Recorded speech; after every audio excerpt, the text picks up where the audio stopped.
After having his sister kidnapped by an evil wizard, one cat must uncover his true power in order to save his sibling. Welcome to Summed Up, the series where I make blog recaps. In this one, I go over Cat Quest. On a dark night while out at sea, the protagonist's sister is kidnapped by some evil white cat. The white cat then proceeds to destroy the protagonist's ship. More of a dinghy than a ship, but still. While adrift on a piece of wood, a mark appears on the back of the protagonist's head as a little ball of light floats around him. Somehow, the protagonist reaches ashore and the ball of light introduces itself as Spiri, stating that it is his guardian spirit. Spiri then tells him that dragons have returned and they must hurry to a nearby town. After taking a catnap at the town, they head off to find a mage. As soon as the mage sees the pair, it exclaims that the mark on the back of the protagonist's head is the mark of the dragon blood, the dragon slayers that vanished years ago. While traveling, they see a ritual circle, and when they approach it, a dragon appears. The dragon blood defeats the dragon and then goes to check on the nearby townsfolk. Upon seeing the mark, the town's cats rejoice, for the dragon blood have returned. King Leonardo, the kindest and most valiant king of all, arrives and proceeds to growl at everyone and yell at them to go back to their homes, leaving behind a confused Spiri and Dragonblood. On the outskirts of the town, they come across the white cat again, who asks them how did he manage to defeat his dragon, but immediately shrugs off his curiosity and attacks the Dragonblood. Once defeated, the white cat disappears and reappears, saying that what the Dragonblood defeated was just a clone with only a sliver of his power. Upon Spiri's asking, the white cat introduces himself as Dracoth and tells the Dragonblood that if he wishes to see his sister again, he'll have to follow him. As they do, Dracoth tells them that the reason why the king has turned into a coward is because of his power, that the townsfolk are in constant need of help because of his handiwork. He finally tells the Dragonblood that they'll play a game. The Dragonblood is to gain more power and prove himself to Dracoth. If he can defeat the dragons that Dracoth has summoned, his sister will go free. Spiri takes the Dragonblood to Master Kit Kat's shop. She's a blacksmith that will help them get geared up for their coming adventure. Once ready, they go off to find a watchtower to ask for the whereabouts of any dragons. There, they're told of the location of a dragon and they go off to slay it. Immediately after the dragon is defeated, Spiri sees the Dragonblood's sister, but once they approach her, she vanishes. Then Dracoth shows up, revealing that it was all an illusion, and tells them that the Dragonblood's sister won't be returned unless his two other dragons are defeated. After Dracoth leaves, Spiri, being surprisingly crafty, says that he left a tracker on him, and now Dracoth will lead them straight to the Dragonblood's sister. The trail leads them to an old master's ruins. According to legend, they are the ones that created this world, but they find nothing inside. However, once they go outside, an earthquake starts raging. They are transported someplace where everything is endless and white. A voice says, "Dragon blood detected," and a recording starts playing. A humanoid figure appears, calling itself Aelius. Aelius claims to be the creator of the dragon blood, having successfully infused cats with dragon magic. Back in the real world, Dracoth appears and tells the pair that if they try something like that again, the Dragonblood's sister will pay. Spiri asks him who Aelius is, but Dracoth stays silent and then vanishes. The next dragon lives in the middle of a lake. In order to reach it, the Dragonblood takes a request from the governor of Pot City to help him find his right-hand cat, Puss, who is supposed to be researching how to walk on water but has gone missing. The pair comes to a town where they're told that Puss went into the Forbidden Fields 3 days ago. When they find him, he's studying the surrounding monsters. He's so focused in his studies actually that he hadn't noticed that 3 days have passed and hightails it to Pot City as soon as he hears how long he's been gone. Later, Puss is missing. Again.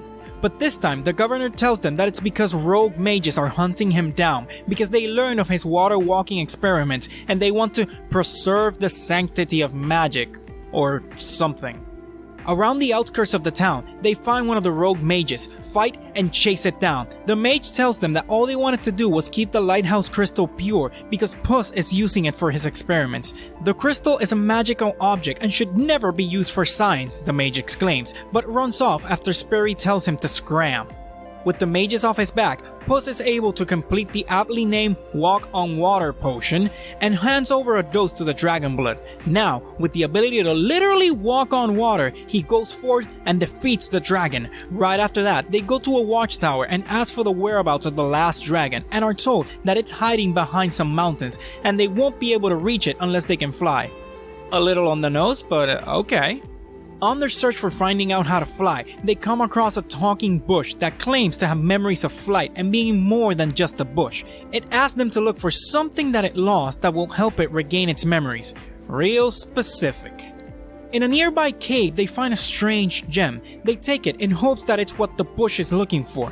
When they go outside the cave, they feel as if someone is watching them.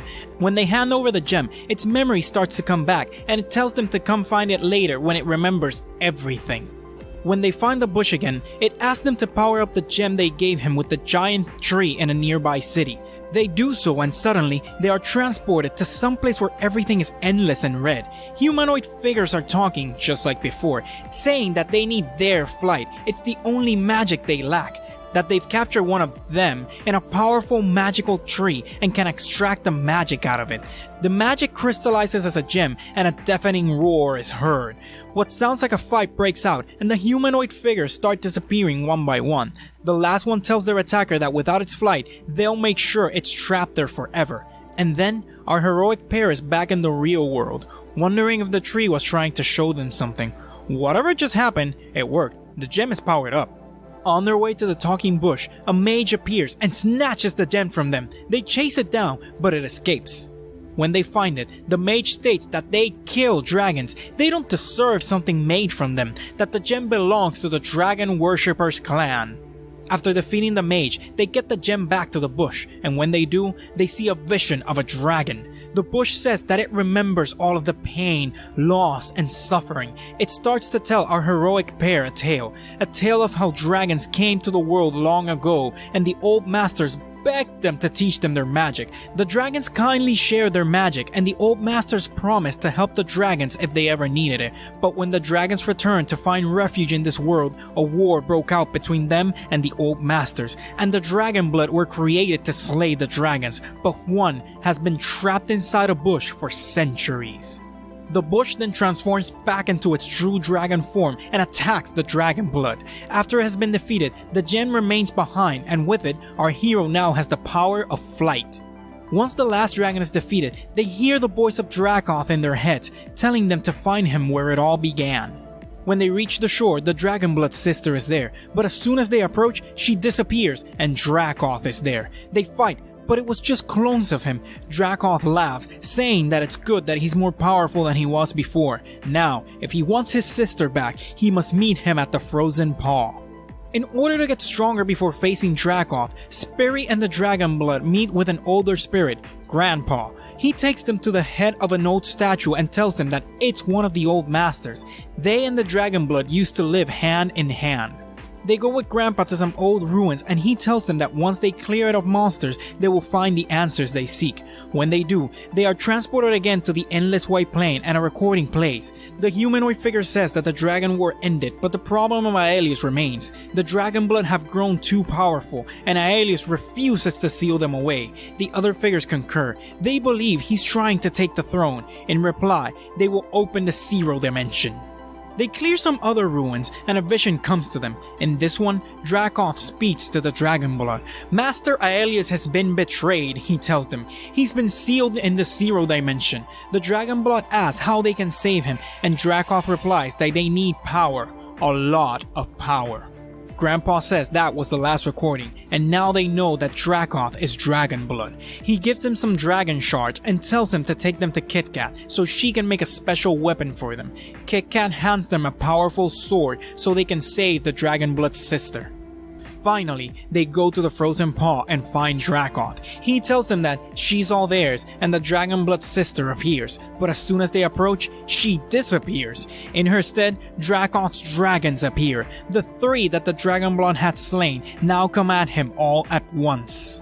With the dragons defeated, the Dragonblood sister reappears and heads into a black structure. They follow and end up in total darkness as Dracoth speaks. He welcomes them to the Zero Dimension. Dracoth begins playing games with the Dragonblood, making him find his sister. He then reveals that he never had a sister. It was all an illusion created by Dracoth to give him the proper motivation to become stronger. Spirit tells Dracoth that that's enough, and Dracoth tells him to drop the act. He's free to go. Spirit confesses that